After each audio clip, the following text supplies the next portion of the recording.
فريق الطلبه فريق كبير وتعادل، المباراه كانت يعني نتيجه عادله للفريقين، يعني الفريقين قدمنا مستوى جيد. الفريق الطلبه جاي من فوزين وفريقه متطور عنده لاعبين، احنا فريقنا تونا كوناه جاي نلاقي صعوبات يعني بالفريق، مراكز يعني اغلب المراكز ما عندنا، فمثل ما يقول جاي الرهن به ترهيم، فالحمد لله والشكر على هاي النقطه.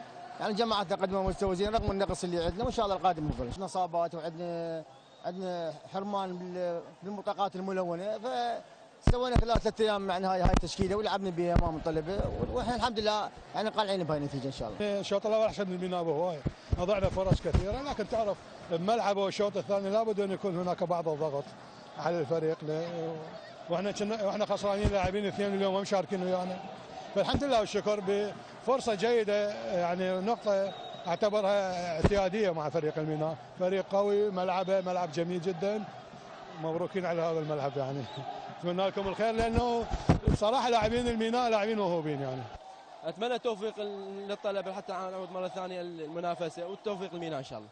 قدر الله ما شاء، وان شاء الله المباراه القادمه نعوض ونوعد جمهورنا. احنا نرجع احنا كلاعبين وكمثل ككادر تدريب ما راضيين على المستوى، يعني احنا مقصرين ويا الجمهور، مقصرين ويا الاداره ويا الكادر التدريب، بس ان شاء الله نعوض المباراه القادمه. يجوز اكثر لاعبين شباب وما يعني ان شاء الله نعوض المباراه الجايه، ونوعد هذا جمهورنا والكادر التدريبي، ولو احنا مقصرين بهذا الجمهور ان شاء الله المباراه الجايه نعوض. جايين نفوز هاي المباراة، بس انتهى ظروف مباراة الميناء جاي من خسارة ثقيلة، واكيد على ملعبه وامام جمهوره اكيد يريد يعوض هاي المباراة، ينطي كل ما عنده. احنا جايين من فوز.